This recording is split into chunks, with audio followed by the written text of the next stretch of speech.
What's up, people of the internet web stuff, and welcome back to my channel. Today I am back once again, and I'm going to talk about films because I don't really have anything else to talk about. Films are a very important part of my life, and I'm extremely fussy when it comes to films. Therefore, I'm going to talk about one of the most important parts of a film, which, as stupid as it sounds, is the opening. When you're in film school, you study films like Rear Window, where you have opening sequences which delve into the character and give you a lot of information, even if it's subconscious. You understand the character more. Shh, Milo, shh. And this practice is carried on into modern day filmmaking. So instead of boring you with films from the 60s, I'm instead going to use some more modern films to explain why it's so important to have this strong opening sequence and how it is actually the compelling part of the film that gets you to sit through an hour to 2 hours to 3 hours of a film. Without this sequence, there is no way you're going to invest your time and effort into a film. I've said it in the past, one of my favorite films is Chef. Chef by Jon Favreau. It is a film all about family and the love of food and just how important it is to do something you love and commit to that. It's a film of mixed genres, which I'm mentioning now because it is important. Because I'm going to compare this to T-Series and their Bollywood remake of Chef. Ultimately, Chef sells you in that opening scene. You see Jon Favreau's character, Chef Carl Casper, cooking and prepping. You see the love that goes into it. The opening sequence is just him opening up a kitchen, and you see all the love and attention to detail that goes into it, both from a filmmaker and from the character himself. It's a compelling opening scene because you get to know what the character loves. You see all the colors brought in. You see all the food lovingly worked on. And then you have conversations between the chefs. John Leguizamo comes in and they have a discussion about a pig. And that pig you see from beginning to end. You see the pig brought in as a carcass and you see the bacon come out of it. You alright there, Milo? Scratching away. From that moment, you know what kind of film it is. It is a film for food purists. If you're put off by them ripping apart this carcass and turning it into bacon, you probably won't enjoy the rest of the film because it's a lot of pork-based food. You see from beginning to end, and you see the cooking process and how important it is to the characters. If you compare this to the Bollywood remake of Chef, the opening sequence takes us back to him as a child. We play right into cliche, we play right into stereotype. We just see him telling us about his love of food, which is redundant since if you can show it and not tell, do that. It's film, it's a visual art. Don't just tell us what a character's feeling. Show us. I really struggled to watch the entirety of this film, and as a result, haven't. I feel really bad, but it's what compelled me to make this video. The opening sequence hooks you in, and when you have an opening sequence where it's in the past, then you jump forward to a dislikable character in the future who's so far up his own ass you just want to smack him, and then see arrogance exude from him, and within the opening 11 minutes of the film, he has got fired from his job. That's not great. It's a remake of Chef, which uses time to perfection. Its opening act is him at his restaurant. You see how much food means to him and his love of it, but you see how contradicted he is by the manager of the restaurant. You understand why he's the way he is. You understand why he's fighting against doing the same thing. He wants to reinvent himself. He wants to experiment with food.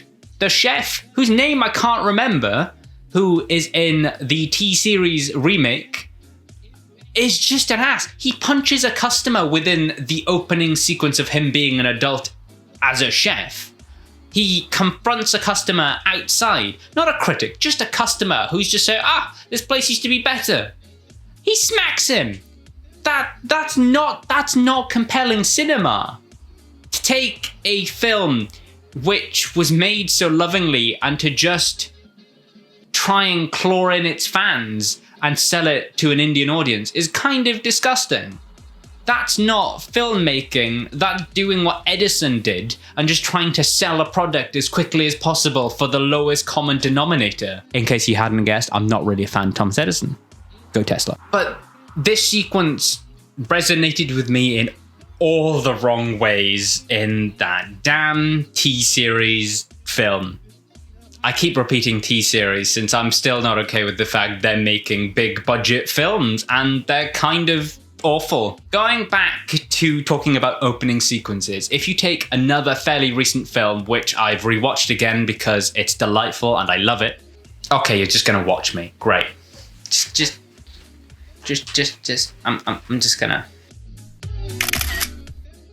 That was a photo of my cat. Please enjoy that. We're going to look at another modern film. It's a film which I fell in love with. I went to see it in the cinema instead of going to see Detective Pikachu, and I came out of it feeling great. I didn't have anything negative to say, which for me is a big thing when I go to the cinema.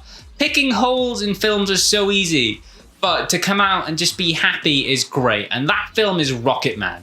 I went into this film expecting a biopic. I wasn't expecting a musical. I was expecting something like Bohemian Rhapsody, which I don't know if I've said in the past, but I'm not a fan. Not at all. But I went in to Rocketman expecting the same, more or less.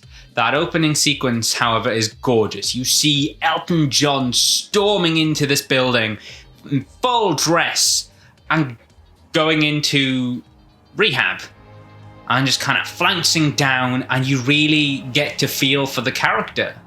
And he starts explaining himself and being quite defensive, and then a younger version of himself appears, and is suddenly dragged into a musical number, and then you're just like, where did this come from? This is fantastic, and suddenly you're invested in the film. You don't have to give every piece of information away when you're creating a film in the opening sequence.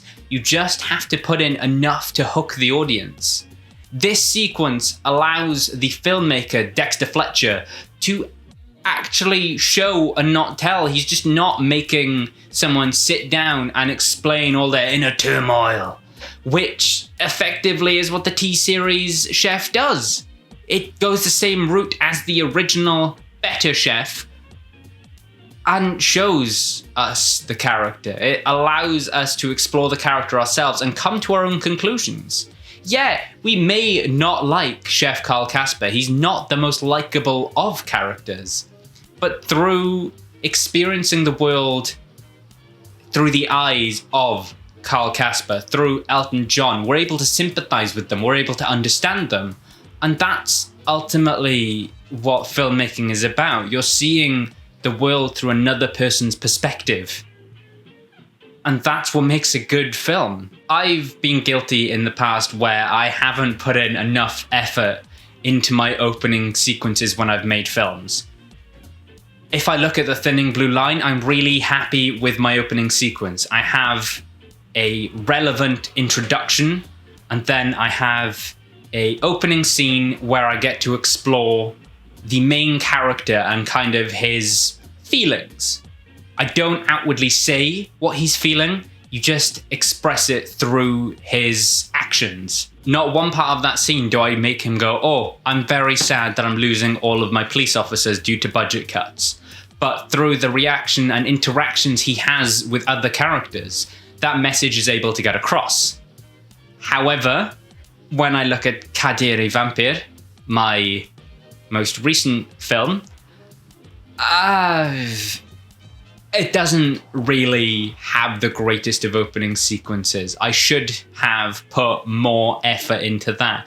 It's very lacking. I don't establish the characters well enough. All that's really established in the opening sequence is they've snuck off somewhere and they're in love and making out. That isn't enough information for us to be compelled and driven to like the characters and follow their journey. And that's ultimately on me, the director. However, I have learnt from this, and the opening sequences to my new films will be more compelling. They'll be showing and not telling, and hopefully be able to hook you, the audience, in. Anyway, thank you for watching. I hope you enjoyed this video. I hope it was somewhat informative. Maybe I will be making more videos soon, but please stay inside, enjoy this quarantine thing. I know that this is the actual one thing that's helping to drive me to make videos, so maybe there'll be more out soon.